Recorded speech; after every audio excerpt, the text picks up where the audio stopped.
Bonjour, chers auditeurs. Ici Éric Lantier au microphone et bienvenue à ce tour d'horizon du 19 octobre 2017.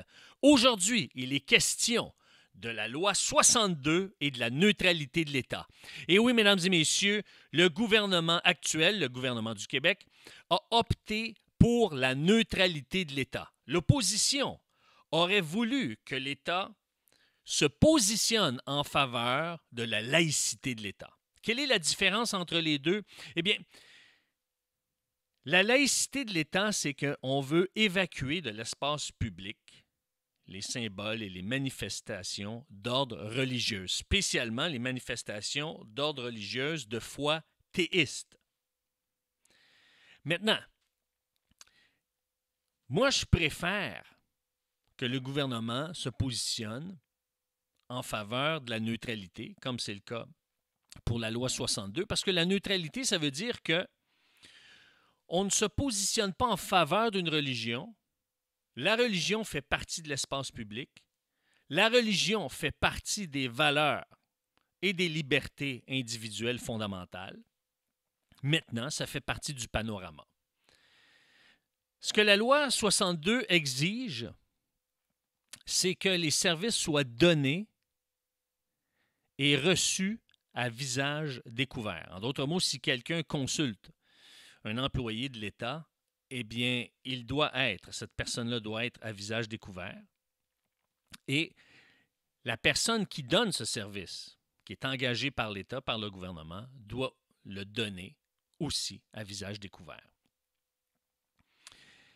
Maintenant, ce que ça amène, c'est la protection des libertés individuelles. Et l'opposition est déçue parce que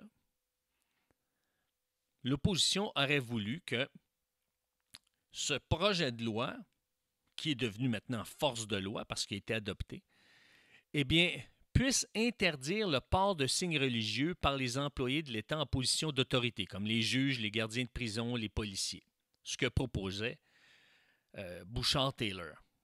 Mais maintenant, moi, je suis en faveur des libertés individuelles. Et ce qui est intéressant dans tout ça, c'est que non seulement les libertés individuelles sont protégées et qu'on a des restrictions au niveau du visage. Pourquoi? Pour des raisons de communication, d'identité, de sécurité.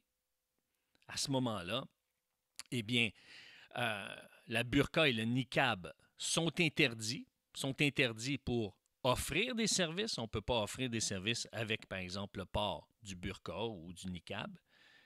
Et il ne peut pas être reçu de la même manière, en d'autres mots, par un client ou un citoyen portant ou une citoyenne portant la burqa et le niqab. Et ça, c'est compréhensible parce que ce n'est pas pour des motifs religieux, c'est pour des raisons d'identité, de communication et de sécurité. Mais ce que je trouve intéressant dans cette loi 62, c'est la protection du patrimoine. Ce qu'on nous dit, c'est que le projet de loi spécifie par ailleurs que les mesures prévues ne peuvent être interprétées comme ayant un effet sur les éléments emblématiques ou toponymiques du patrimoine culturel du Québec, notamment du patrimoine culturel religieux qui témoigne de son parcours historique. Et ça, c'est intéressant. C'est important que l'État puisse être neutre. Dans le fond, elle ne favorise pas une religion au détriment d'une autre. Mais, il y a un mais ici, mais le patrimoine culturel religieux a sa place dans l'espace public parce qu'il fait partie du parcours historique du Québec. Et ça, j'applaudis le gouvernement. Je remercie la ministre Vallée de s'être tenue debout et d'avoir résisté à la pression de l'opposition, parce qu'à ce moment-là, ça donne toute la légitimité à nos points de repère culturels et historiques qui font référence à la naissance de Jésus, à la résurrection de Jésus et aux autres points de repère qui font partie de notre histoire au Québec et qui pointent vers notre Seigneur et Sauveur Jésus-Christ. Alors sur ce, j'aimerais vous lire et j'aimerais vous entendre. Alors si vous voulez m'écrire sur ericlantier.net, eh bien, je vais être heureux de discuter avec vous de ce projet de loi qui est devenu force de loi.